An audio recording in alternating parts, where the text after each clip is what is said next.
Mr. Harper, thanks for giving us this interview. Can we start with a brief history, of your credentials, your career? Yes, of course. I joined the Metropolitan Police in 1974 after 3 years in the military police. And in the Metropolitan Police, I served in Brixton and did my probationary period in Brixton, then did a year in the robbery squad at Brixton as a trainee detective. I served in other areas of South London, specialising eventually in child abuse and street robberies and an awful lot of sexual offences such as rape and indecent assault. In 1979 and 80, I spent time in West Belfast working with the Royal Ulster Constabulary, and worked not only in West Belfast investigating terrorist crimes such as murders and hijackings and shootings, but also at the interrogation centres where I was engaged in interrogating terrorists of all colours. On returning to the Metropolitan Police, I was engaged in for a short period in uniform, during which time I worked at Tottenham in the Broadwater Farm riots and in the Wapping disorders, before returning back to CID again, and spent about 4.5–5 years as a detective inspector at Peckham, where again I was dealing with, on average, about a rape every 2 or 3 days. And I think during my last year at Peckham I dealt with something like 9 murders. Wide experience there. I joined Strathclyde Police in 1991 and served in the East End and the West End of Glasgow before moving to Jersey in 2002. Okay, shall we go on to, I don't like to mention this, but it's our local media again. I don't want to dwell on it. The local media can't seem to mention your name without mentioning the infamous coconut. Please put the record straight, as you see it.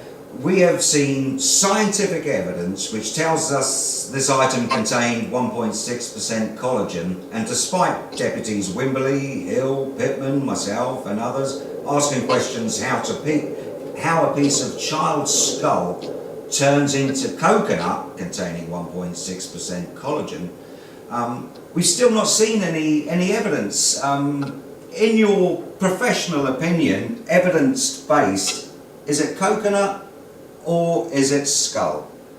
Well, the truth of the matter is that I don't know for 100% exactly what it is. What I do know and what the facts are as follows. This item was found by an anthropologist who is a very well-respected anthropologist who has worked all over the world in recovering human remains, and that anthropologist identified that item as a piece of a child's skull. She even told us where it came from on the morning she found it. It was kept in our store for a few days, and it was eventually sent off to the laboratory in Oxford. Now, even that in itself disproves some of the stupid lies and misapprehensions that have been put about, notably by some of the Jersey media, but also by 1 or 2 journalists in the UK as well. Because they were saying that I was told that this was not a human skull the day after we found it. Well, the item was still sitting in our store the day after we found it, and it eventually went off to the laboratory in Oxford, who came back and said, first of all, it's very badly degraded.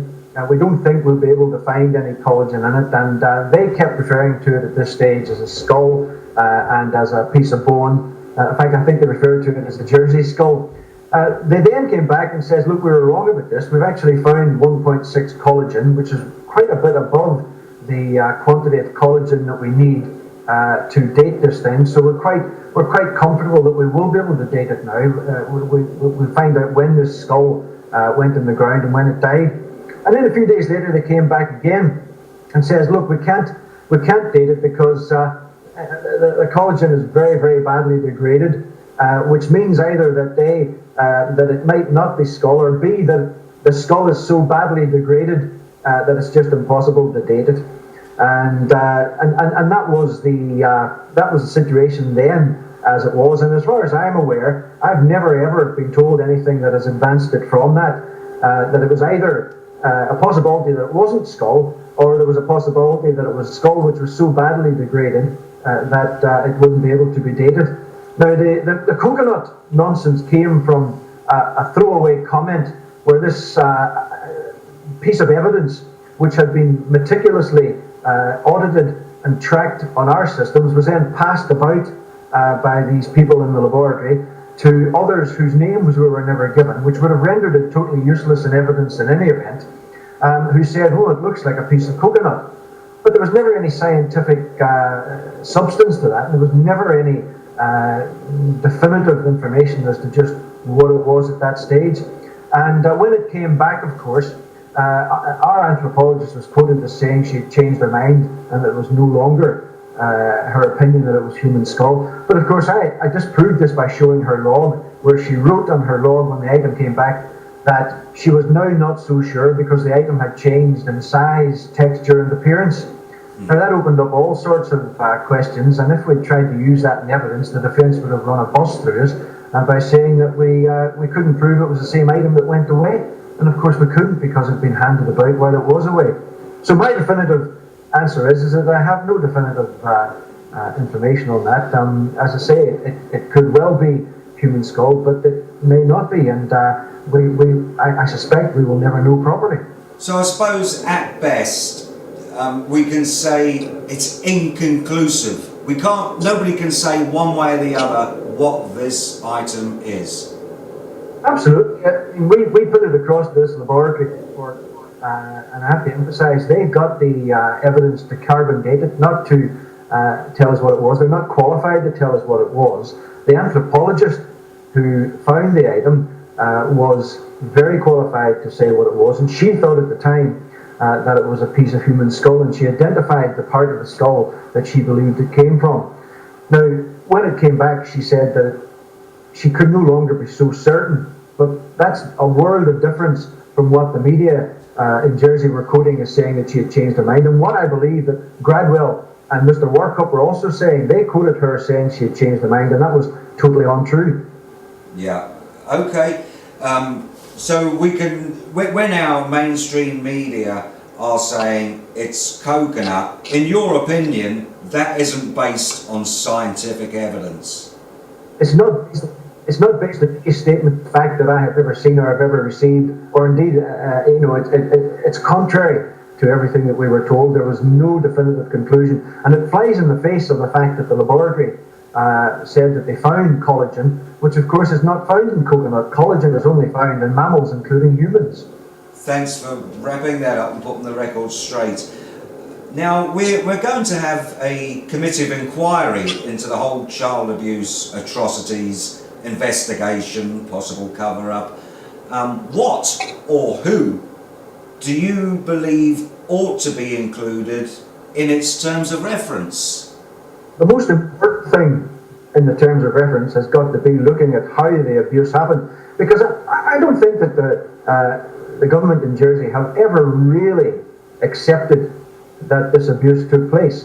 They give throwaway comments and backhandedly say, yes, we're sure that some misbehaviour and some abuse went on, but they have consistently downplayed the seriousness of the abuse that went on. They've consistently thrown insults and tried to discredit the victims, and they have just never really ever admitted that there was a chronic, systematic and known about period where the most horrific child abuse went on, and they have downplayed this since day one. So that needs to be at the very forefront of any committee of inquiry as to how this abuse happened, how it was allowed to happen, and how the authorities failed to bring it to justice.